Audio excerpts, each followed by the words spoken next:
Very good. तो हमारा task अब किस तरफ चलेगा? लोकेशन हमने टीवीओवी की पहचान ली थी। अब मुझे कुछ आयोनिक कंपाउंड्स के, नहीं नहीं, एक छोटी सी बात और है कि अगर मैं डायगोनल, एक काम करते हैं, रिमूवल ऑफ पार्टिकल्स पे चलते हैं ना। लिसन केयरफुली, ध्यान से सुनना भाई। इससे फॉर्मूला मेकिंग के क्वेश्चन जुड़ जाएंगे जाकर, फॉर्मूला मेकिंग के क्वेश्चन जुड़ जाएंगे। ठीक है जी। फॉर्मूला मेकिंग के अंदर मान लो सबसे पहले आपको ना क्या कह रहा है कि आपके पास एक एफसीसी स्ट्रक्चर है। ये काम और हो सकता है, आपने लिखना शुरू कर लिया। मैं पहले ना कुछ आयनिक कंपाउंड्स के ना आपको स्ट्रक्चर बता दूं, जैसे NaCl, सीजियम क्लोराइड। हाँ, और इसके अलावा सीजियम क्लोराइड हो गया, NaCl हो गया। उसके बाद काम करना थोड़ा ZnS, तो ना वॉइड्स वगैरह की उनकी लोकेशन कंफर्म हो जाएगी। पहले वो कर लेते हैं हम लोग ना। सुनो भी ध्यान से, मेरे पास फोकस रहेगा examples of crystal structures, examples of crystal structures, और वो मेरे पास होंगे आयोनिक क्रिस्टल्स। तो सबसे पहला मेरे पास है AB टाइप, सबसे पहला मेरे पास है AB टाइप। उसमें जो पहला एग्जांपल आ रहा है बच्चे, वो आ रहा है मेरे पास NaCl। ध्यान से सुनना अब इसको ना, गलती मत करना। NaCl, NaCl का जो एक्चुअल स्ट्रक्चर है वो है FCC। FCC का मतलब पता है क्या हुआ? Anions, anions occupied lattice points. क्या बच्चे बता सकते हैं कि लेटिस पॉइंट्स ऑफ एफसीसी कौन कौन है? एक ही क्वेश्चन को दूसरी बार पूछने से क्वेश्चन बदलेगा तो नहीं, सेम ही क्वेश्चन रहेगा। हम्म।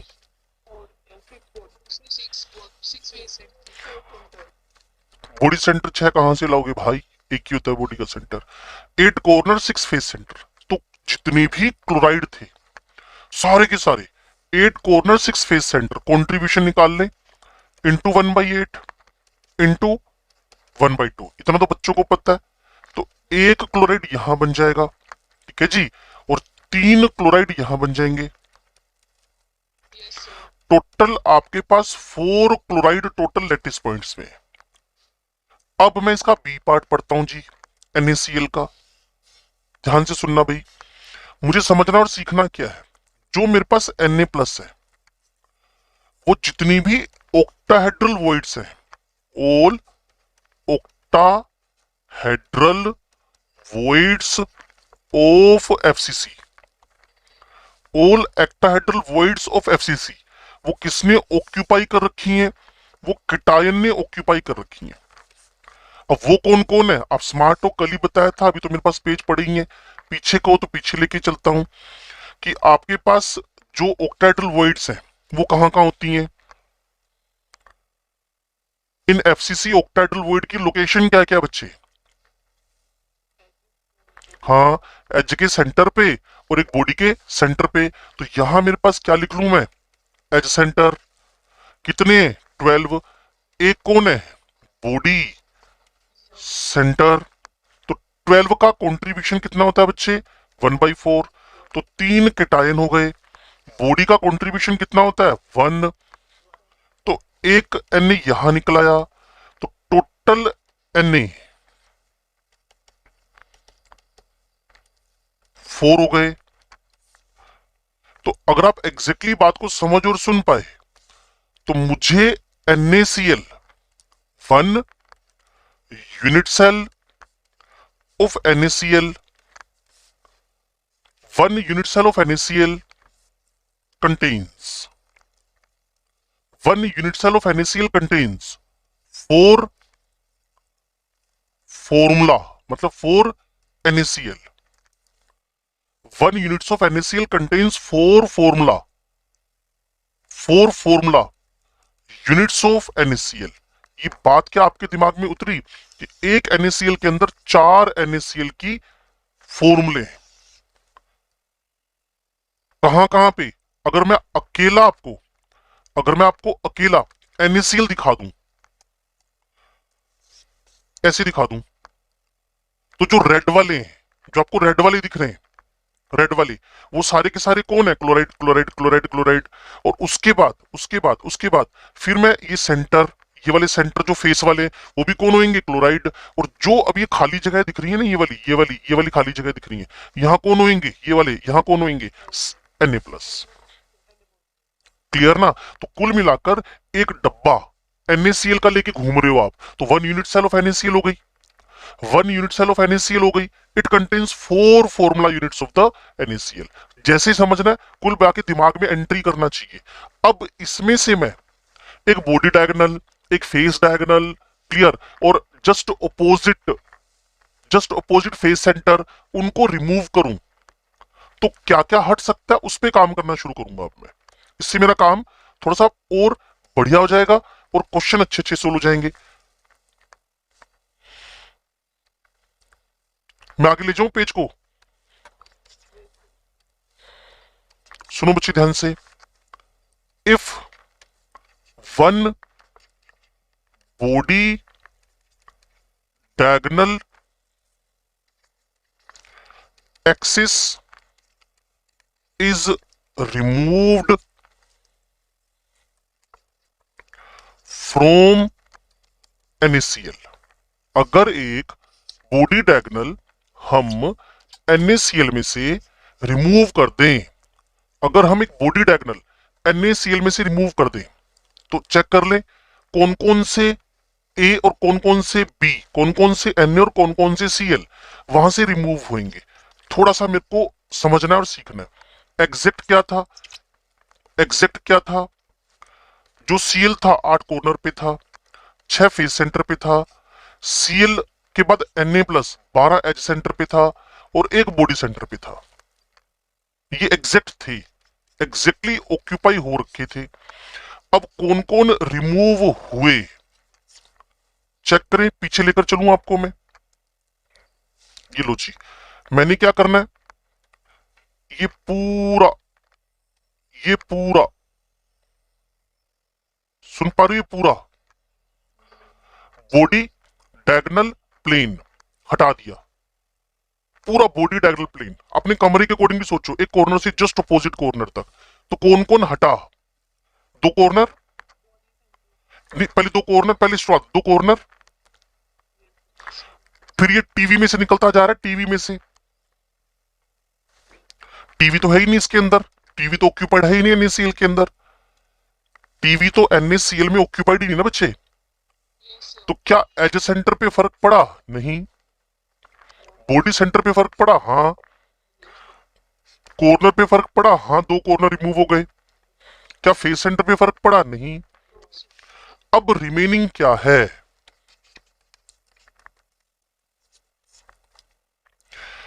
ये तो 12 एच सेंटर वैसे के वैसे। अब बॉडी सेंटर पूरा खत्म, 8 की जगह अब 6। 2 कॉर्नर उठ गए ना बच्चे आमने सामने वाले। आपके पास क्या होंगे? 6 कॉर्नर्स, और फेस सेंटर पे कोई इफेक्ट पड़ा नहीं। अब इसकी कंट्रीब्यूशन कितनी थी? 1/4। इसकी कंट्रीब्यूशन कितनी थी जो आपके पास कॉर्नर था? 1/8।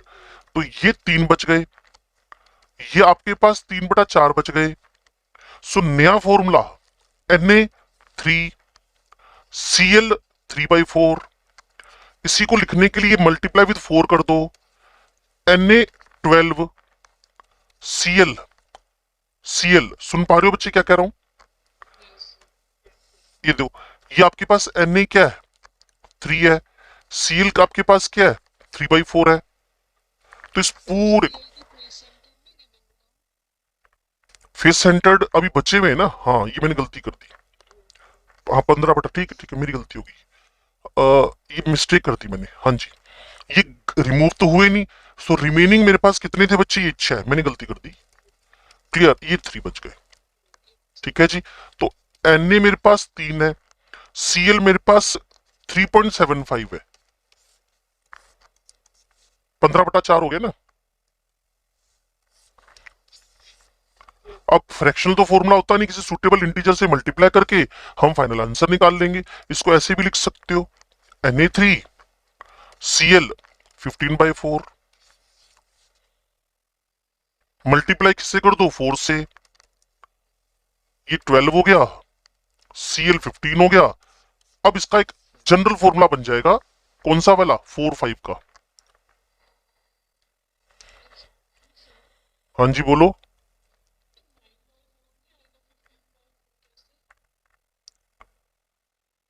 नहीं, इन दोनों का सम बच्चे 3 एंड 3/4, 3 और 3/4, इसको जोड़ते हैं हम लोग, जोड़े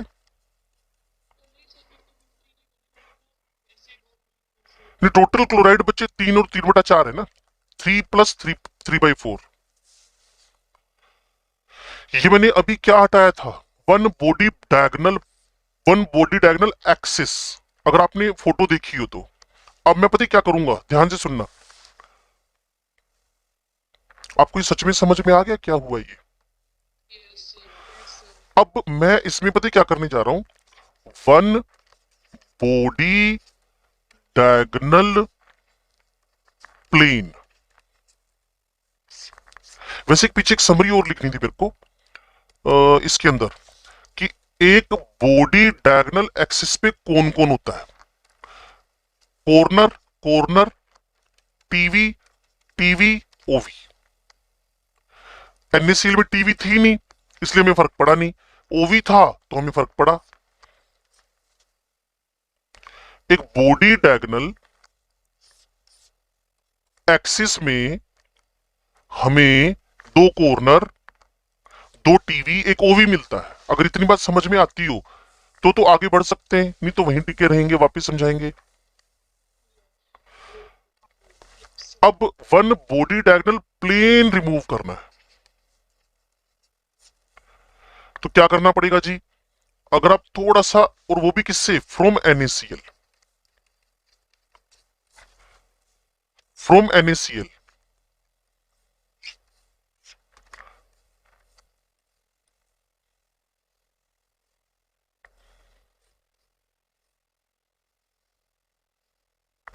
ये प्लेन है बच्चे, जिसको आप कैसे लिख देते हो, बॉडी डायगोनल प्लेन को कुल मिलाकर इस तरीके से आपने बनाया ये वाला, क्लियर। और इधर से ये, इन दोनों को आपस में जोड़ोगे तो ये पूरा का पूरा बॉडी डायगोनल प्लेन हो गया है।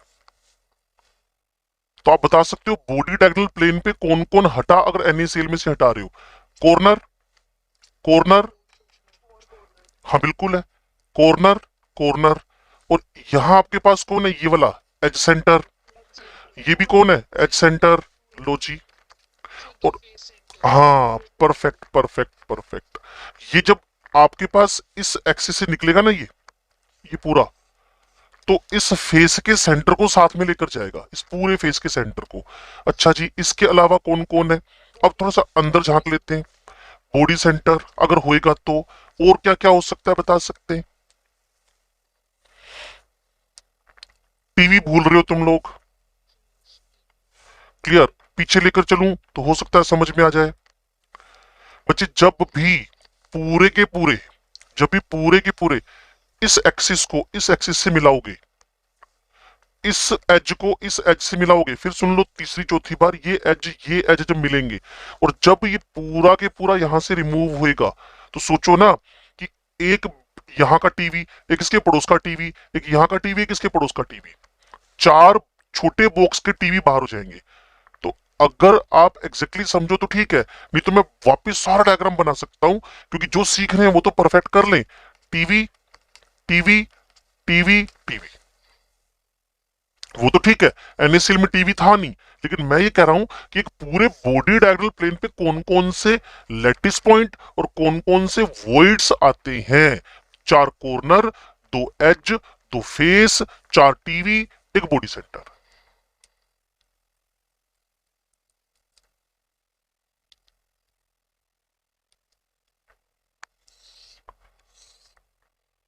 कुछ यस नो में जवाब दे दो भाई। ठीक है जी। और अगर मैं, क्लियर, ओपोजिट, क्लियर है, ओपोजिट प्लेन में से एक सिंगल एक्सिस निकाल दूं, सिंगल एक्सेस निकाल दूं, वो भी NaCl में से, तो बच्चे समझा पाएंगे क्या क्या उड़ा।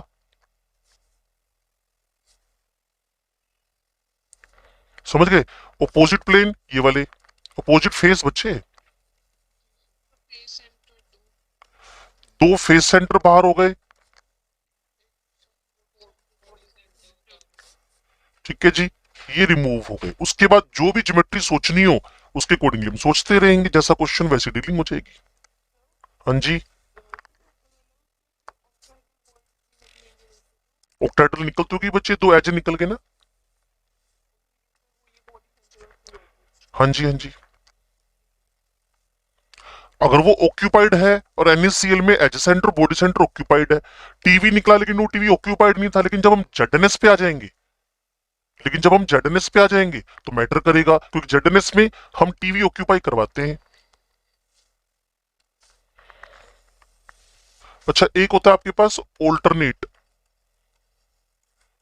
Face centre,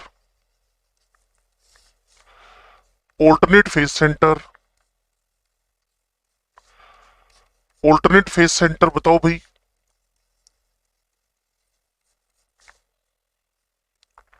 how many alternate face will be removed जब आप ऑल्टरनेट फेस सेंटर हटाते हो?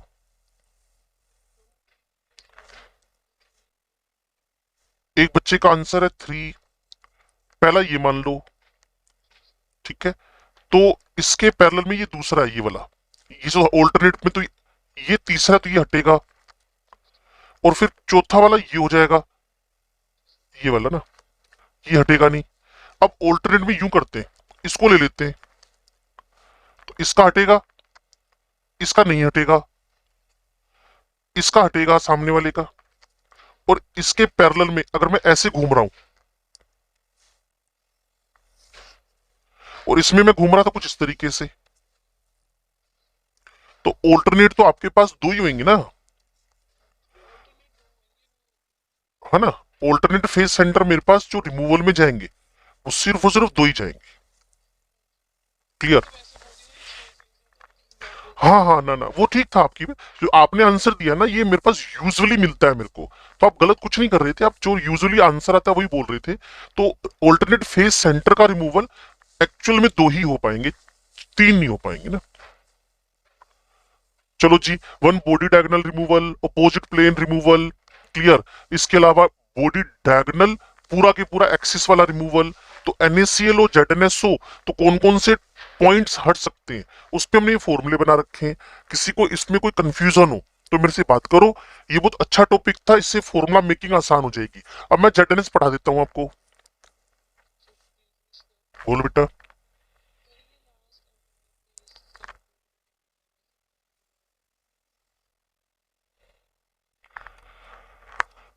ऑल्टरनेट फेस सेंटर, ठीक है जी, इसको समझो इस तरीके से। ओके, सबसे पहले मैं इसको शेडेड कर रहा हूं। इसका ऑल्टरनेट तुम कौन सा लेने वाली हो जो वर्टिकली खड़ा है, ये इसका ऑल्टरनेट है, या फिर इसका ऑल्टरनेट तुम लेना चाहती हो तो ये हॉरिजॉन्टल वाला ले लो, जो तुम्हारा मन करे। दोनों में से एक ही तो चूज करोगे ना, दोनों एक साथ तो चूज कर नहीं सकती बच्चे। ये 1 है, तो अगर तुम्हारा मन कर रहा है तो ये 2 हो जाएगा। तो फिर हमारी क्लॉक ऐसे चलेगी, 1 2 3 एंड 4। तो जब आप 1 हटाओगी तो उसके बाद 3 हटाओगी ऑल्टरनेट में, 1 और 3, बाकी तो ऑल्टरनेट होंगे नहीं। एक एक डायग्राम और बना देता हूं जिससे तुम्हें समझना थोड़ा सा और आसान हो जाएगा। क्लियर? अब मैंने 1 इसको ले लिया, तो 2 मैं उसको ले चुका हूं, तो 2 अब मेरे पास कौन सा होएगा, ये वाला। तो जब ये हटेगा 1, तो सामने वाला 2 हटेगा नहीं। मान लो बोर्ड पे हम क्लास में बैठे हैं, जिस बोर्ड पे टीचर लिख रहा है, तो जब मैंने अपनी साइड वाली दीवार हटा दी, तो जो बोर्ड पे टीचर लिख रहा है वो नहीं हटेगी, उसकी साइड वाली दीवार हटेगी। कौन सी वाली? ये 3rd हो जाएगा, और ये 4th हो जाएगा। तो अब हमारे पास कुछ ऐसे चलेगा, तो या तो वर्टिकल 4 ले लो, क्लियर, या आपके पास जैसे ये था ना 1 2 3, ऐसी गाड़ी घूम रही है, और इसमें हमारे पास कुछ इस तरीके से, अब ये 3D स्ट्रक्चर है ना, ये इसको समझाऊं कैसे मैं। अब ये मान लो ये है, तो चार ऐसे निकाल लो या फिर चार ऐसे निकाल लो। क्लियर? मान लो ये आपके पास चार ऐसे निकाल लो या चार इस तरीके से बाहर कर लो। कुल मिलाकर आपके पास ऑल्टरनेट फेस दो ही आ पाएंगे। अगर आप कहो तो एक बार फिर समझा सकता हूं। श्योर है? बोलो बेटा। नहीं, उसने बोला ही ऑल्टरनेट फेस सेंटर था। फेस सेंटर, सिर्फ face center, not complete plane. अगर आप प्लेन की बात करना चाहती हो तो उसको भी कर लेते हैं जी। वन, किसमें किसमें किसमें? हाँ हाँ हाँ हाँ, इसमें मैंने ओपोजिट प्लेन में से सिंगल एक्सिस बाहर करना है। सिंगल एक्सिस, प्लेन अपोजिट होनी चाहिए और सिंगल एक्सिस बाहर करना है। जैसे किसी बॉक्स में एक पूरी तार फंसा दो आमने सामने। क्लियर? और वन प्लेन का रिमूवल करो जब तुम, वो भी NaClO मान लो, तो इसको देखकर ही तुम लोग आंसर दे दोगे। ठीक है जी। तो कौन पूरा के पूरा हट गया? ये पूरा हट गया। तो इस पूरे के हटने में कौन कौन गया? चार तो कॉर्नर चले गए, एक आपका फेस का सेंटर चला गया, और चार एज सेंटर उड़ गए। अगर NaCl रिस्पेक्ट है तुम्हारा, ठीक है जी, बोलो जी। ये देखो,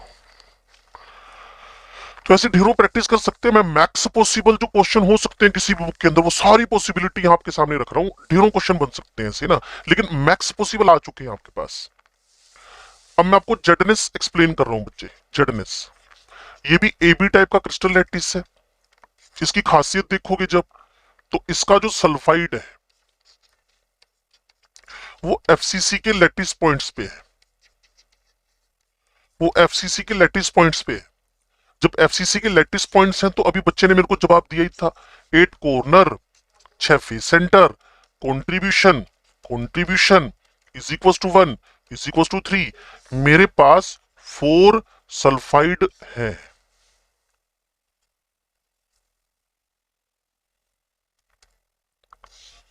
क्या आप सो रहे हैं?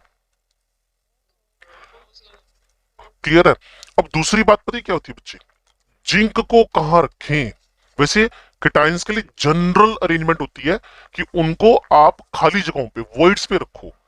तो यहां जो जिंक है बच्चे, ध्यान से सुन लेना, यहां जो जिंक है, यहां जो जिंक है, वो आपके पास ओल सॉरी हाफ ऑफ द, क्योंकि अब देखो ना, जितने सल्फाइड उतने तो जिंक होंगे ना। सोच के देखो, अगर आप जिंक सल्फाइड का न्यूट्रल फॉर्म चाहते हो, अगर आप जिंक सल्फाइड का न्यूट्रल फॉर्म चाहते हो, अगर आप मेरे को सुन पा रहे हो, अगर आप जिंक सल्फाइड का, तो जितने सल्फाइड है उतनी जिंक चाहिए ना, तो हाफ ऑफ द टीवीज। और इसके पीछे भी फंडा है बच्चे, उसको बोलते हैं रेडियस रेशो। रेडियस रेशो, कभी गूगल सर्च करके ना सल्फाइड की और जिंक प्लस 2 की रेडियस निकालना, तो radius of cation divided by radius of anion, अगर ये रेशो 0.225 से लेकर 0.414 के बीच में आ जाए, अगर रेडियस रेशो RR 0.225 से 0.414 के बीच में आ जाए, तो उसका कोऑर्डिनेशन नंबर 4 ही होता है, और वो टेट्राहेड्रल अरेंजमेंट में ही मिलता है। कोई भी हवा में हम तीर नहीं मार रहे, हम एग्जैक्ट वही बात कर रहे हैं जो लॉजिकली होनी चाहिए। आपको बताऊं, जो पीछे था ना, उसका रेडियस रेशो 0.414 से 0.732 है।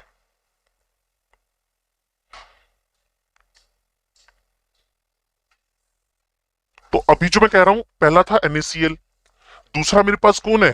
जेडनेस। जेडनेस में सल्फाइड कहां पर है? FCC अरेंजमेंट में। अब जो तुम्हारे पास हाफ ऑफ द टीवी भरे गए, तो पूरे के पूरे जिंक का कंट्रीब्यूशन कितना हो गया? क्लियर? जब किसी बॉडी के अंदर होगा तो कंट्रीब्यूशन 1 का ही होता है। तो 4 आपके पास कौन है? जिंक है। तो मेरे को एक लाइन बोलनी पड़ेगी क्या? 1 unit cell of Zns contains 4 Zns formula units। एक Zns के अंदर 4 Zns की फॉर्मूला यूनिट्स है एक यूनिट सेल में। जैसे पीछे था ना NaCl के बारे में, वही यहां है। इसमें भी वही बॉडी डायगोनल प्लेन, इसमें भी वही बॉडी डायगोनल प्लेन, इसमें भी वही तुम लोग बॉडी डायगोनल, इसमें भी तुम एक प्लेन रिमूव कर सकते हो। क्लियर? वो सारी घटनाएं इसमें भी हो सकती हैं जो पीछे घटी थी।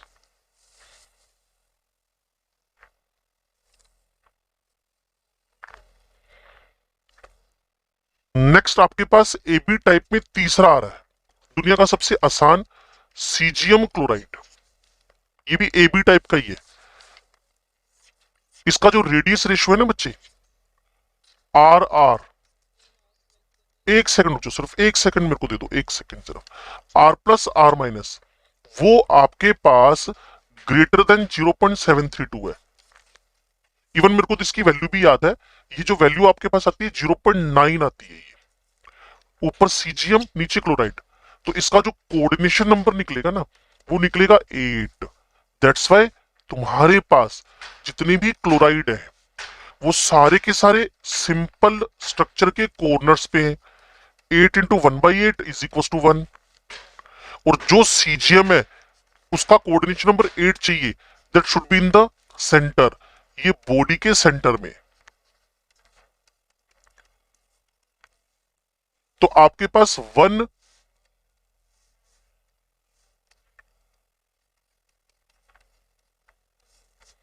Unit cell of caesium chloride, 1 unit cell of cesium chloride contains 1 formula unit of cesium chloride। ये लो जी पिछली स्लाइड। वॉइड है कहां बच्चे? एक थी, भर दी हमने क्यूबिक वॉइड वाली। अब यूं समझो ना बच्चे, कल भी बता रहा था मैं, इसमें टीवीओवी तो होंगे नहीं। याद करो आपने जो बोल दिया था, मैंने मना किया था। ये आपके पास क्लोराइड है, क्लोराइड है, क्लोराइड है, क्लोराइड है, क्लोराइड है, क्लोराइड है, क्लोराइड है। हाँ, इसके बाद ये सीजियम ने भर दिया। इसमें कौन सा टीवीओवी पड़े हुए?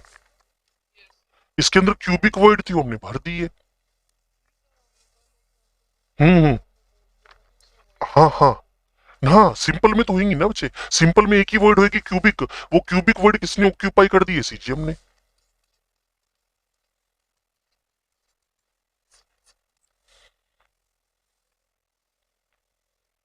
बोलो जी। बस अब 2 टाइप के क्रिस्टलिटीज हमें और समझने हैं। एक है हमारे पास कैल्शियम फ्लोराइड, दूसरा Na2O। अगर कैल्शियम फ्लोराइड समझ में आ गया तो Na2O आराम से समझ में आ जाएगा। पहले तो इस पे यस बोलो। अभी पिछला पेज मांगा था किसी बच्चे ने, ये लो जी।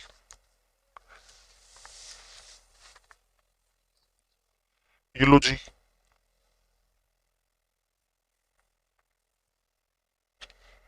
ये NaCl, ये ZNS का था और ये NaCl का था बच्चे।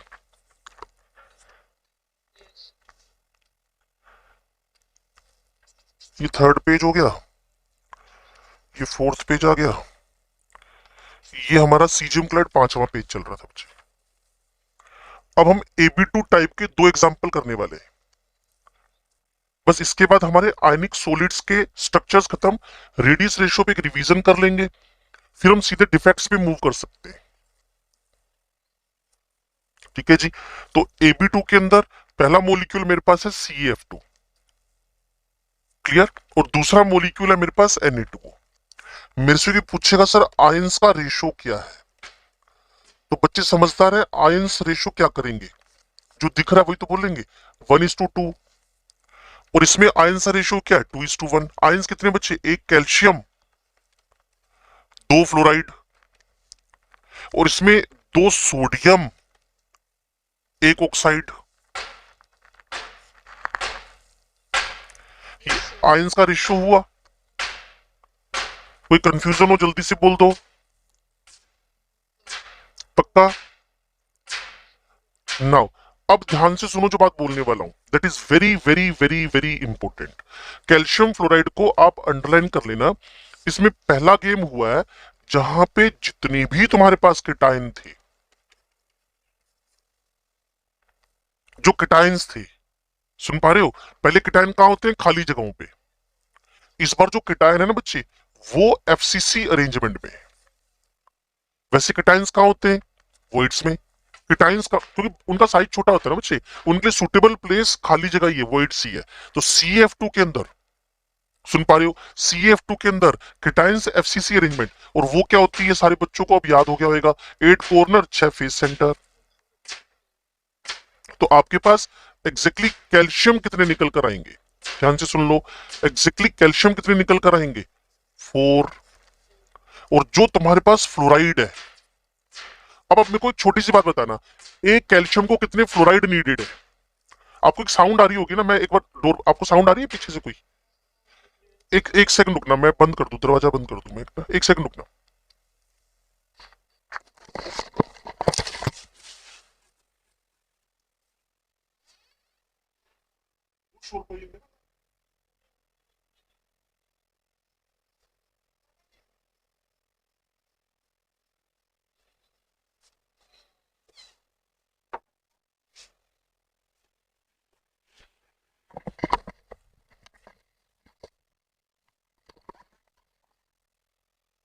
हाँ जी, तो एक बात थी, एक कैल्शियम को कितने फ्लोराइड्स की नीड है, 2। क्लियर ना। अब सोचो अगर आपके पास 4 कैल्शियम है, then how many fluorides are needed, 8। तो सारे के सारे टीवी जिससे हमने ऑक्यूपाई करवा दिए,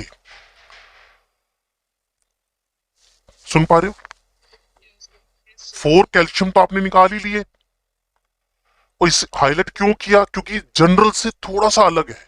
जनरल से थोड़ा सा अलग क्यों है, क्योंकि जनरली होता क्या, हाँ हाँ, anions generally lattice point occupy करते हैं, यहां एनायन की जगह किटायन ने लैटिस पॉइंट ऑक्यूपाई किया हुआ है। बच्चे ये मिसकॉन्सेप्शन दिमाग से निकाल दो एक तो, कि एनायन का साइज कैल्शियम +2 से छोटा होएगा। क्लियर, तो दिमाग से निकाल दो, फिर तो तुम्हारे अकॉर्डिंगली रेडियस रेशियो 1 क्रॉस कर जाना चाहिए इसका। ऐसा कभी नहीं, फ्लोराइड छोटा है ही नहीं कैल्शियम +2 से। फ्लोरीन बोल सकती हो बच्चे, फ्लोरीन फ्लोराइड में तो बहुत फर्क आ गया। इसमें तो इलेक्ट्रॉन बढ़ने से इसका ENC कम हो गया, साइज एक्सपेंड कर गया। एक बात बताऊं तुम्हें मैं, radius of caesium plus is very smaller than radius of the chloride. सोचो, कभी सोचा कि सीजियम 55 नंबर वाला भी छोटा है क्लोराइड से। क्लियर ना। तो फ्लोराइड छोटा नहीं बोलना आपने। इसके लिए अरेंजमेंट जो हुई वो ऑब्जर्वेशन बेस्ड है, इसीलिए इसको थोड़ा सा याद रखना पड़ेगा आपको। कुल मिलाकर जो कैल्शियम है वो कहां गया, लैटिस पॉइंट, बाकी सब जगहों पे किटायंस वॉइड्स में ही होते हैं। ठीक है जी। अब एक बात सुनो, कैल्शियम को कितने फ्लोराइड ने सराउंड कर रखा है, 2 फ्लोराइड ने। ठीक है जी। और 2 फ्लोराइड ने कितने कैल्शियम को सराउंड किए हुए, 1। तो देखो ना, 1:2 आपके पास क्या हो गया, देखो आयंस का रेशियो क्या था, 1:2। लेकिन कोऑर्डिनेशन नंबर देखो ना, 1 कैल्शियम, वापस कर रहा हूं ध्यान से सुनना, कोऑर्डिनेशन नंबर समझते हो ना, nearest neighbour, 1 calcium surrounded by 2 fluoride and 2 fluorides are surrounded by 1 calcium, 1 calcium surrounded by, मैं रेशो बोल रहा हूं, कोऑर्डिनेशन नंबर। तो आपको अगर कोई पेपर में जाकर पूछ ले कि आयन रेशो क्या है, आंसर शुड भी देखकर 1 2, और कोई पूछ ले कोऑर्डिनेशन नंबर का रेशो क्या है, आयन रेशो क्या है, 1 2, what is the coordination number ratio. नहीं, वो तो आयन रेशो है ना बच्चे, 1 कैल्शियम 2 फ्लोराइड, आपने फिर को सुना ही नहीं इसका मतलब, वापिस सुनो, तीसरी बार सुना रहा हूं। 1 कैल्शियम कितने फ्लोराइड से सराउंडेड है, और 2 फ्लोराइड कितने कैल्शियम से सराउंडेड है। हाँ वही कह रहा हूँ, वही कह रहा हूँ, वही कह रहा हूँ, वही कह रहा हूँ, है ना। तो अगर आपके पास आयन रेशो 1:2 है, आयन रेशो 1 2 है, तो कोऑर्डिनेशन नंबर क्या हो गया, 2:1। और इसमें सब कुछ अब वैसे के वैसे अरेंज कर दो, जो ऑक्साइड है वो एफसीसी में है, और जो आपके पास सोडियम है, क्लियर, वो आपके पास टीवीज में है, कहानी खत्म।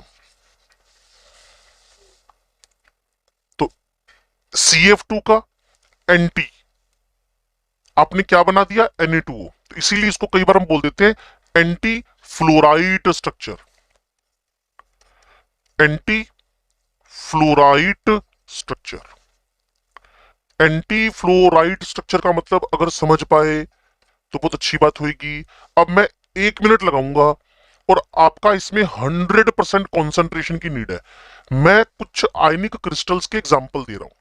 पहला NaCl है, ठीक है। टाइम पीरियड मैंने लगा लिया 60 सेकंड का, ध्यान से सुनो। इसमें FCC lattice point occupied by chloride, general यही होता है, क्लियर है। Na सारी की सारी ऑक्टाइडल वॉइड्स पे चले गए। वो कहां थी, 12 H, एक बॉडी का सेंटर। तो 1 units of cell of NaCl contains 4 formula units of NaCl। इससे छोटे मोटे न्यूमेरिकल भी हम बना सकते हैं। आगे बढ़े। मुझे उसने कहा जी अगर मैं एक बॉडी सेंटर हटाऊं, मैंने कहा 2 कॉर्नर 2 टीवी 1 ओवी। कहते टीवी तो है ही नहीं। मैं कहा नहीं तो है नहीं, अलग बात है। जब भी जिंक सल्फाइड से निकालोगे एक बॉडी डायगोनल तो 2 कॉर्नर तो टीवी निकलेंगे, ओवी उसमें भी नहीं है। जेडन मान लो पेपर में कह दिया जेडनेस का बॉडी डायगोनल हटा दो, तो तुम तो टीवी निकाल दोगे, 2 कॉर्नर निकाल दोगे। अगली बार, एक बॉडी डायगोनल प्लेन क्या है, clear. 4 corner, 2 face center, 2 edge center, 4 TV, एक बॉडी सेंटर। अपोजिट प्लेन का एक्सिस कौन होएगा, 2 आमने सामने के फेस और एक बॉडी सेंटर। हो नहीं हो अलग बात है, हो नहीं हो अलग बात है, ऑक्यूपाइड हो नहीं हो अलग बात है, क्लियर। लेकिन हमने सोच लिया कि रिमूवल में कौन कौन पॉइंट गए। ऑल्टरनेट फेस सेंटर 2 ही हुए जिसको मैंने समझाया, क्लियर। उसके बाद एक पूरा प्लेन उड़ा गया तो 4 कॉर्नर चले गए, एक फेस सेंटर चला गया, 4 एज सेंटर चले गए। बात वो नहीं कि ऑक्यूपाइड थे कि नहीं, जाएंगे जरूर, ठीक है जी। चलो, जेडएनएस में सल्फाइड FCC है और सारे के सारे zinc half of the TV में भरे हुए, तब एक जेडएनएस का फॉर्मूला बन जाएगा। रेडियस रेशियो से फिक्स होता है कि टेट्राहेड्रल बनना है कि ऑक्टाहेड्रल बनना है। उसके बाद मैंने आपको सीजियम क्लोराइड समझाया, इसका रेडियस रेशियो ग्रेटर देन 0.732 है। अगला पॉइंट वही उठा रहा हूं मैं आपके लिए। फिर CF2 आ गया और Na2 आ गया। CF2 याद रखना, Na2 को जस्ट ऑपोजिट कर देना। आयन रेशो का उल्टा होता है coordination number ratio. Ion ratio का ऑपोजिट है कोऑर्डिनेशन नंबर रेशो। अगर कंफ्यूजन है जल्दी से बात कर लो, पक्का। चलो, एक छोटा सा टॉपिक और उठा लेते हैं, रेडियस रेशो का, फिर डेंसिटी का।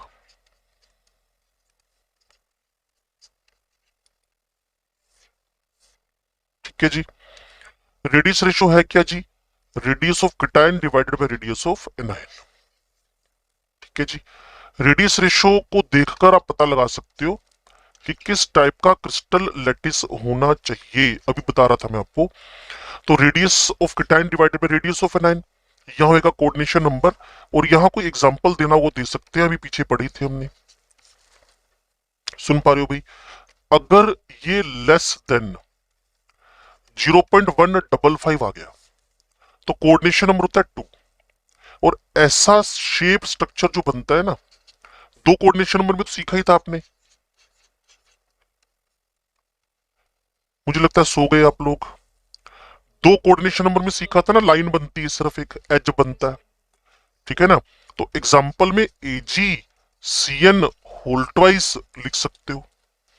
अगर यही रेडियस रेशो 0.115 से लेकर 0.225 तक आ जाए तो कोऑर्डिनेशन नंबर 3 हो जाता है बच्चे। और वहां कौन बनता है 3 में, अगर आपको कुछ हल्का सा याद हो, ट्रायंगुलर। और इसमें तुम पी ब्लॉक एलिमेंट का B2O3 रख सकते हो।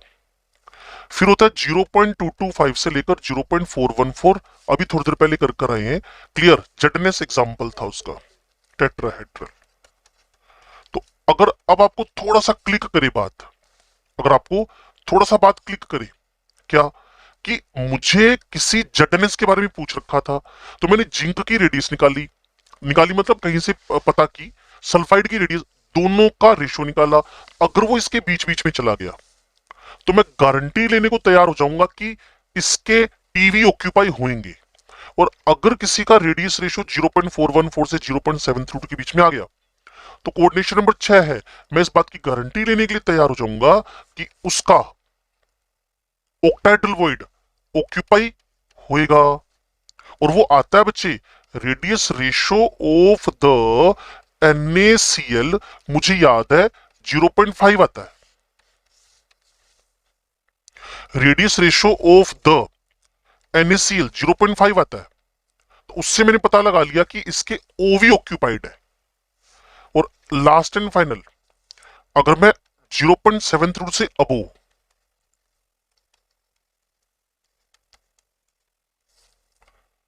तो अभी थोड़ी देर पहले बताया था कोऑर्डिनेशन नंबर 8 हो रहा है, और उसका एग्जांपल क्या था, सीजियम क्लोराइड।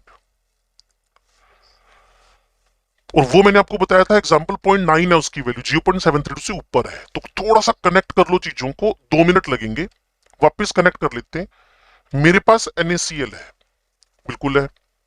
मैंने रेडियस ऑफ Na और रेडियस ऑफ क्लोराइड पुट किए। पुट करने के बाद पुट करने के बाद मैंने पता लगाया कि इसका रेडियस रेशियो क्या आ रहा है। कहते जी इसकी आंसर 0.5 आ रही है, 0.5 आ रहा है, 0.5 0.5 0.5। तो मेरे इस टेबल में से ये रेंज ये वाली पकड़ रहा है, 0.414 से 0.732। 6 पता चलती मेरे दिमाग में आया कि यार इसको तो ऑक्टाहेड्रल होना चाहिए।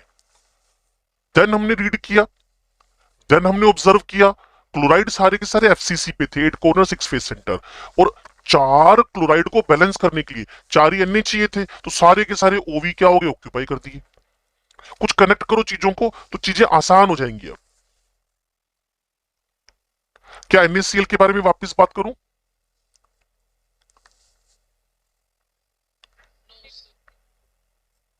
कोई भी स्टूडेंट अगर वापस बात करवाना चाहता है, मोस्ट वेलकम, बात कर सकते हो। NaCl कोऑर्डिनेशन कोऑर्डिनेशन नंबर 6 क्यों हुआ? क्योंकि इसका रेडियस रेशो, मैं तो एक सिंपल सी बात कर रहा हूं ना, इसको थोड़ा सीक्वेंस में जोड़ना, चेन से चेन जोड़ना। पहली बात, तुम्हारे पास Na की रेडियस और Cl की रेडियस उठाओ और इस फॉर्मूले में पुट कर दो, ठीक है। आंसर निकल आएगा, सोल्व करके वो 0.5 आ गया।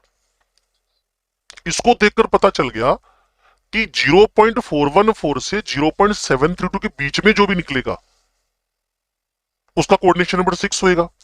तो उस कोऑर्डिनेशन नंबर 6 को देखने के बाद हमने एज यूजुअल जितने भी क्लोराइड थे उनको 6 फेस सेंटर और 6 फेस सेंटर 8 कॉर्नर पे अरेंज कर दिया। अब सोचो, 4 क्लोराइड को बैलेंस करने के लिए 4 Na चाहिए। तो 4 Na पहले से ही हम, अब इस पे तो हम, हमारा दिमाग पहले से ही चल रहा है कि ओवी ऑक्यूपाइड है, ओवी ऑक्यूपाइड है, ओवी, तो सारी ओवी ऑक्यूपाई करवा दी। मान लो मैं एक ओवी ऑक्यूपाई करवा दूंगा तो मेरा फॉर्मूला इम्बैलेंस होएगा। तो मैं जब सारी ओवी ऑक्यूपाई करवाता हूं तो मेरा फॉर्मूला 4 Na 4 Cl बैलेंस हो गए। इससे NaCl हमें समझ में आ गया रिवर्स में जाकर। क्लियर ना? इसी से हमें जेडनेस समझ में आ गया, इसी से हमें सीजियम क्लोराइड समझ में आ गया, और इसी से कैल्शियम फ्लोराइड और Na2 समझ में आ गया। अब इसमें से चाहे फेस हटाना है, बॉडी डायगोनल हटाना है, बॉडी डायगोनल प्लेन हटाना है, जो हटाना हटाते रहो, नए नए फॉर्मूले बनाते रहो। वो तो करना ही नहीं ना तुम्हें, 5 ही तो कंपाउंड है। अगर मान लो रेडियस दे भी दे, तुम्हारे RPS में क्वेश्चन है, कुछ A+B- करके दे रखा है, उन दोनों का रेशियो लेते हो ना तो वैल्यू निकल आती है, उससे पता चल जाता है कि वो क्या है। जैसे उसने A+ और B- दे दिया, RPS का पहला ही क्वेश्चन है, या तो थर्ड RPS है, फोर्थ RPS है, सॉलिड चैप्टर की। सेकंड में पहला क्वेश्चन क्या दे रखा है, अगर सामने तो पढ़ो, पढ़ सकते हो।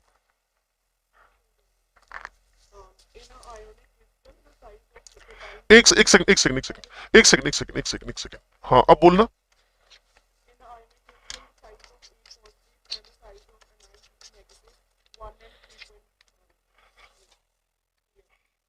एक सेकंड, वन, ओए ओए ओए, क्या कर रही है लड़की? तुम तो बादशाह बन गई। धीरे धीरे पढ़ो ना। A+1 PM है और B-3 PM है, ऐसे ही बोला ना आपने? वो तो बाद की 3.3।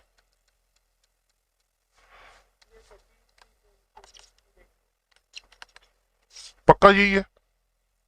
अब सुनो, अब वो आपसे क्या पूछ रहा है, एज लेंथ पूछ रहा है, ठीक है। ए पूछ रहा है ना, ये तो क्वेश्चन है। अब मेरे साथ टिकना तुम समझ जाओगी और सारे बच्चे समझ जाएंगे। रेडियस रेशो निकालने सबसे पहले A+B-, 1/3.3। जब इसको सोल्व करोगे ये आपके पास किस रेंज में जाएगा? 1/3.33 होता है ना, एग्जैक्ट ही निकाल लेते हैं, नहीं तो फंस जाएगा ना क्वेश्चन। 0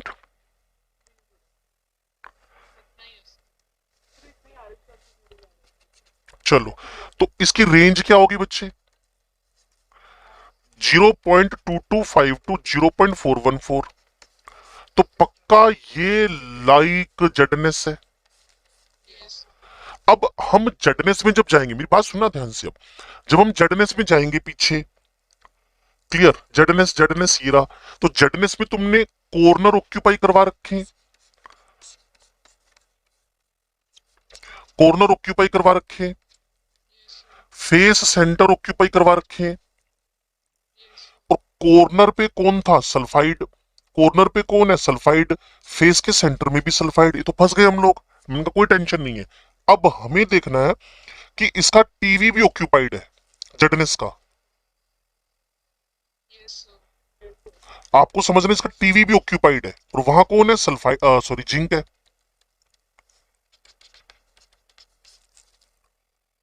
सुन पा रहे हो? समझ पा रहे हो? अब एक छोटा सा काम करेंगे हम आगे चलकर, ध्यान से समझना पड़ेगा, थोड़ा दिमाग तो लगाना पड़ेगा। इसलिए कई बार बच्चे ना सॉलिड चैप्टर से भाग जाते हैं कि ना बस अपने बस की बात नहीं है। लो जी, सुनना हो ध्यान से। यहाँ कौन? सल्फाइड। इस टीवी में कौन? जिंक। ओवी खाली पड़ा था, फिर वापस जिंक, फिर सल्फाइड। मैंने कहा इतनी नीड ही नहीं है। ये बताओ इस डिस्टेंस की वैल्यू कितनी है? कहते जी √3a। मैंने इसका हाफ कितना है? कहते बाई 2। मैंने इसका बाई 4। एक बार फिर करूं,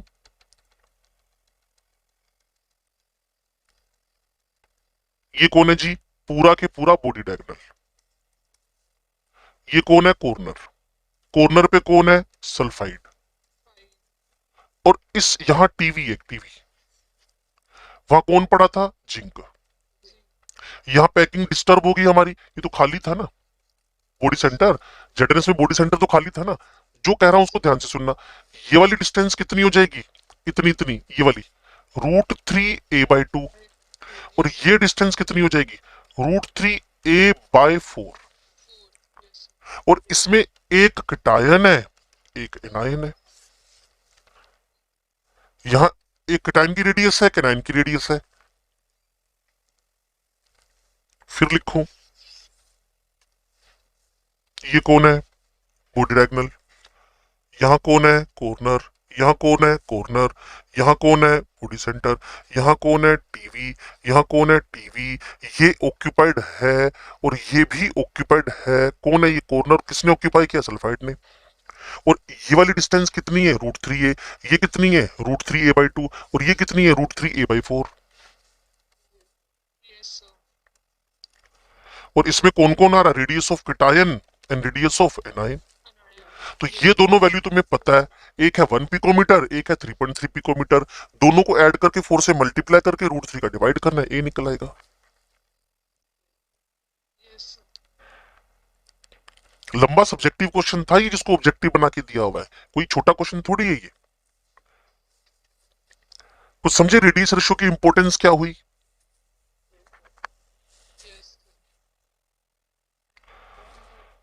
चलो, ये तो बहुत अच्छी बात है।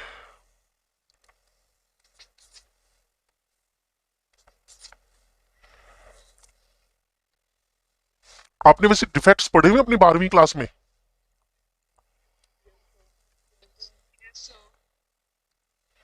एक बार उसकी ना रीडिंग कर लेना, जिससे हम कल ना क्वेश्चन कर पाए। ठीक है, अभी हमारे पास है अभी 17 मिनट्स। तो मैं थोड़ा सा एक डेंसिटी का फॉर्मूला लिख दूं। ये डेंसिटी का फॉर्मूला, डेंसिटी का फॉर्मूला तो बच्चों को पता है, Z × M⁴ ठीक है जी। जेड सारे बच्चों को पता है, यूनिट सेल कांस्टेंट।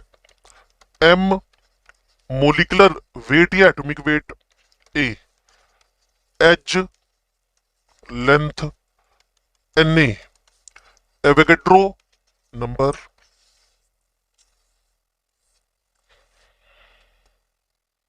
बोलो जी। इससे रिलेटेड क्वेश्चन ढेरों वेराइटीज है वैसे तो, क्लियर ना, लेकिन मेरे को जो वेराइटी समझ में आती है वो सुन लो। और डेंसिटी की यूनिट्स भी आपको पता होंगी। एक है ग्राम पर सीसी, दूसरी है किलोग्राम पर मीटर क्यूब। जो मेरे को वैरायटी समझ में आती है वो है कि आपको मान लो NaCl दे दे, सुन पा रहे हो, मान लो आपको NaCl दे दे, ठीक है, और उस NaCl का जो एच है, यहां क्लोराइड है, यहां क्लोराइड है, और एच के सेंटर में कौन पड़ा हुआ है, Na। अगर भूल गए तो अलग बात है, नहीं तो पीछे लेके चलता हूं। आपको पता है NaCl में 8 क्लोराइड कॉर्नर पे, 6 फेस सेंटर क्लोराइड के, और पूरे 12 एच। तो आपको पता है A is equal to 2 Na और 2 क्लोराइड की रेडियस का सम होकर एच निकलेगा।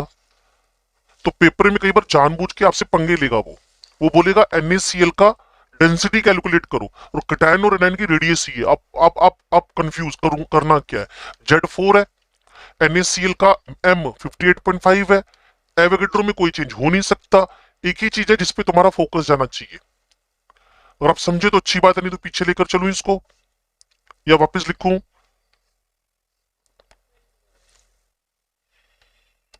ये तब दोबारा तब पूछते हैं बच्चे, उनका ध्यान पीछे NaCl में था नहीं। और NaCl को मैं काउंट करूं ना बच्चे, तो मैंने अप्रोक्सीमेट NaCl को समझाने में 7 से 8 बार कोशिश की है, 7 to 8 टाइम्स। क्लियर। अब मेरे साथ वापिस आ जाओ NaCl को लेकर। ये NaCl मान लो आप। आपको पता है ये रेड वाले ये कौन है, क्लोराइड। और ये सेंटर किसने ऑक्यूपाई कर रखा है, ने। तो इसका रेडियस, इसका रेडियस, इसका इसका डायमीटर, 2 बार रेडियस, ये सम करोगे तो क्या निकल आएगा, एज।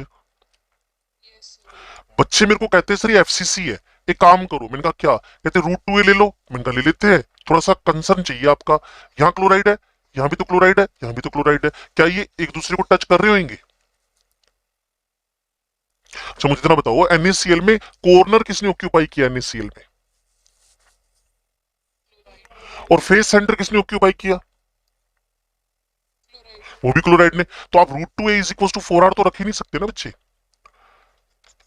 NaCl में ये तो आप रख ही नहीं सकते, क्योंकि क्लोराइड क्लोराइड को टच कैसे करेगा। दैट्स वाई अगर आपको NaCl में एच निकालना है, if you want to calculate the H of NaCl, if you want to calculate the H of NaCl, तो आपको 2 क्लोराइड के रेडियस और 2 सोडियम के रेडियस ही ऐड करने पड़ेंगे, तभी निकलेगा एच उसका। अब जिस बच्चे ने पूछा था वो समझ गया। हाँ तो इस वजह से ना थोड़ा सा टेक्निकल पार्ट आती है ना, बच्चा इससे विड्रॉ करता है, कहते मेरे को नहीं चाहिए सॉलिड चैप्टर। इसका नंबर पूछते हैं पहले तो बच्चे, कितने क्वेश्चन आएंगे, जैसे कि आप मेरे से लगातार पूछ रहे हो सर कितने क्वेश्चन आते हैं, तो आपको लगा 1-2 क्वेश्चन आते हैं, चलो छोड़ दो यार, क्या फायदा इसको करने का। क्लियर ना। हम मेरे को पता है ना आपको पढ़ाते पढ़ाते ही बुढ़े हो गए हम लोग। क्वेश्चन का नंबर पूछ लो। अब कितने कितने क्वेश्चन पूछोगे यार, पॉलीमर से भी एक आता है, बायोमोलिक्यूल से एक आता है, केमिस्ट्री रिएक्शन से एक आता है, क्या क्या छोड़ोगे यार, क्या क्या छोड़ोगे मुझे बताओ। फिर तो सारी केमिस्ट्री छोड़नी पड़ेगी तुम लोगों को। तो इसीलिए जो बटोरा जाता है ना, लेकिन एक बात है, इस चैप्टर में अगर घुस जाओ ना ठीक ठाक, तो फिर आप खाली हाथ नहीं वापस जाते, कुछ ना कुछ आपके हाथ में आएगा ही आएगा। तो डेंसिटी को लेकर मैंने आपको बताया है, अगर NaCl का एज लेंथ कभी निकालना पड़े तो आपको 2 कैटायन की रेडियस, 2 एनायन की रेडियस का सम करके ये निकल आता है। और अभी जेडनेस बताया था ना आपको, जेडनेस, तो इसमें आप क्या करोगे, √3a/4 r++r- से a निकला, तभी पूछा था आपने पहला क्वेश्चन मेरे से, क्योंकि उसकी ना उसका एज का सेंटर खाली पड़ा, जेडनेस का, जेडनेस के एज का सेंटर खाली पड़ा हुआ है। वापिस जाऊं पीछे, ये देखो, ये कौन था, सीजीएम। लो जी, इस ये जो जेडनेस है ना बच्चे, इसमें ऑक्टाइडल वॉइड तो ऑक्यूपाई है ही नहीं, तो इसके अंदर ये एज खाली पड़ा हुआ है, ये वाला। तो इसलिए जब इसको आप एज लेंथ निकालने लगोगे तो आपके पास एक ही तरीका बचता है, बॉडी डायग्राम के थ्रू निकालना।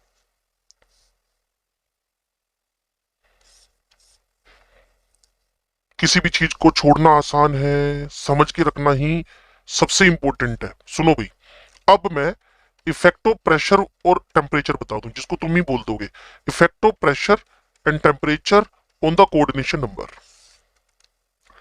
Effect of pressure and temperature on the coordination number, 4:4, 6:6, 8:8। एक क्वेश्चन बन जाएगा इस पर बच्चे। अच्छा, किसी को पास लाना हो तो प्रेशर, परफेक्ट, और किसी को अगर दूर करना हो तो टेम्परेचर, हाँ हाँ ठीक है, 8:8 को 6:6 है तो दूर दूर चले जाएंगे। इस पर एक बार एग्जाम में क्वेश्चन आया था तो हमने थ्योरी बना दी इस पर। चलो जी, अब मुझे, हाँ जी बोलो।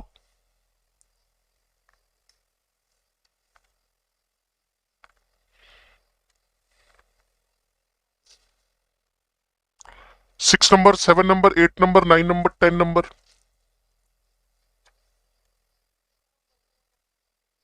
ये वाला बच्चे, है ना,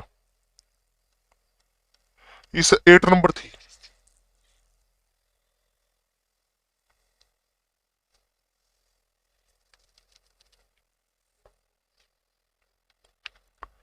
आगे बढ़ूं,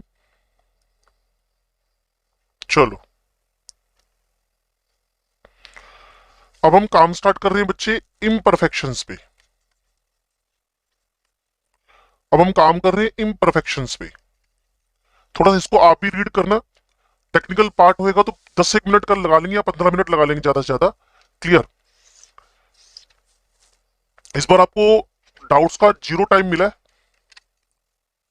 और चैप्टर 2 है आपके पास। क्लियर ना?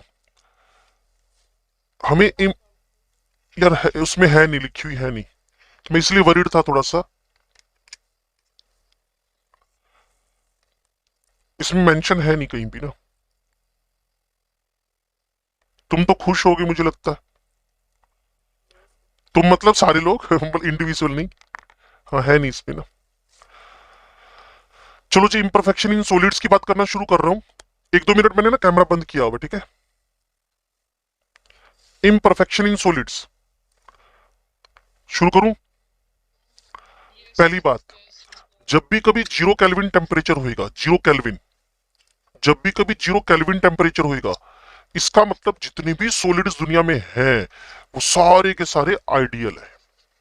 नो डिफेक्ट, नो इम्परफेक्शन, मतलब उनको बोलते हो आइडियल सॉलिड। 0 केल्विन का मतलब ही क्या हो गया यार, जितनी भी मोशंस थी सारी सीज हो गई हैं।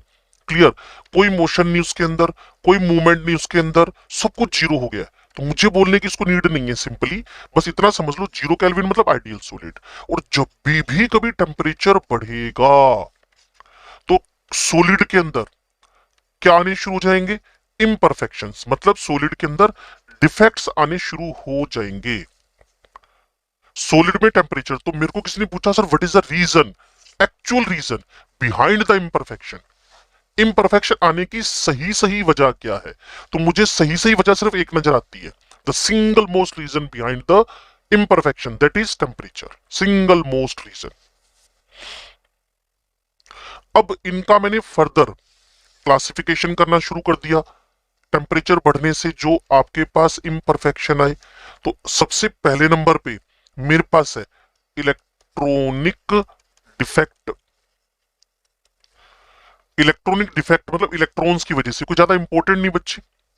दूसरे मेरे पास इसमें है लाइन डिफेक्ट्स। सुन पा रहे हो? इसी को कुछ बुक्स क्रिस्टल डिफेक्ट करके भी बोल देती है।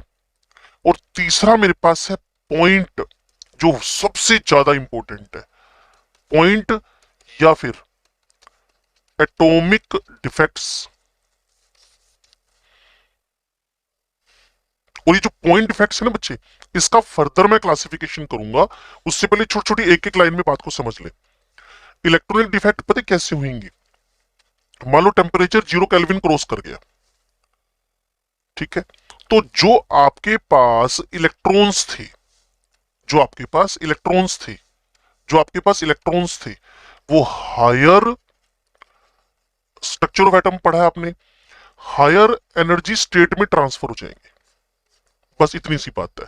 तो जो जगह खाली होगी ना बच्चे, जो एम्प्टी स्पेस होएगा उसको हम डिफेक्ट मान लेंगे, इलेक्ट्रॉनिक डिफेक्ट। तो इसीलिए इसको इलेक्ट्रॉनिक डिफेक्ट, अगर भूलना हो तो इसको भूल भी सकते हो, अगर इसको भूलना हो तो भूल भी सकते हो। क्लियर। उसके बाद आपके पास है लाइन डिफेक्ट, क्रिस्टल डिफेक्ट। इसमें पता क्या होता है, कंप्लीट रो, लाइक पूरा के पूरा एक एज गायब हो गया, पूरा की पूरा एज रिमूव हो गया, या पूरा की पूरा बॉडी डायगोनल रिमूव हो गया, और उसकी वजह भी सिर्फ टेम्परेचर ही होगी, और कोई वजह उसके पीछे नहीं है।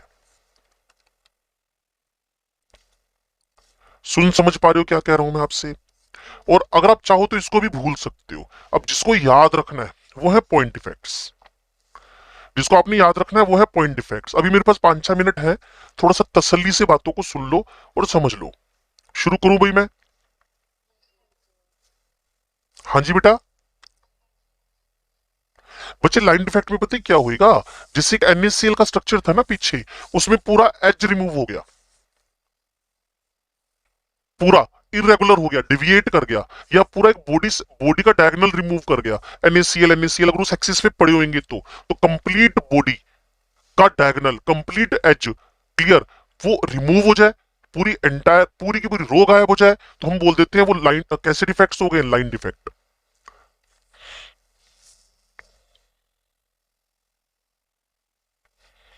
लो जी, अब मैं अगला पेज कर रहा हूं, पॉइंट इफेक्ट को फर्दर क्लासिफाई कर रहा हूं।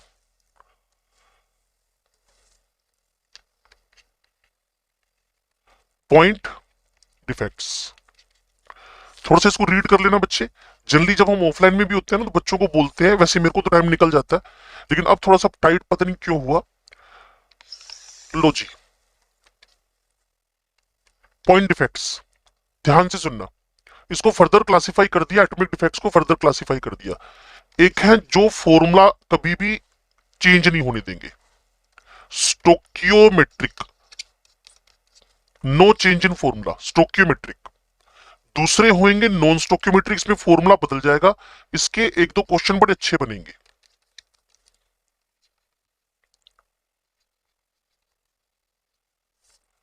पॉइंट डिफेक्ट में, एटॉमिक डिफेक्ट में, एक स्टोक्यो एक नॉन स्टोक्यो, और लास्ट एंड फाइनल मेरे पास है इम्प्योरिटी। जिससे आप वो नहीं होते N type of semiconductor, P type of semiconductor. ठीक है जी। तो जो स्टोक्योमेट्रिक डिफेक्ट है वो आयोनिक के अंदर और नॉन आयोनिक के अंदर, नॉन आयोनिक और आयोनिक, नॉन स्टोक्योमेट्री। अब देखो नॉन आयोनिक जो है ना बच्चे, नॉन आयोनिक मतलब जैसे सिलिकॉन हो गया आपके पास, जर्मेनियम हो गया आपके पास, क्लियर, पूरा एक कोवलेंट क्रिस्टल लैटिस हो गया, पूरा एक कोवलेंट क्रिस्टल लैटिस हो गया, पूरा एक कोवलेंट क्रिस्टल लैटिस हो गया। इसमें मैंने दो फर्दर डिवीजन दे दिए, एक का नाम है वैकेंसी,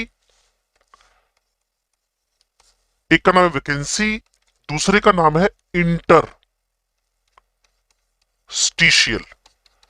मैं इसका राउंड वापस लूंगा तो और ज्यादा समझ में आ जाएगा।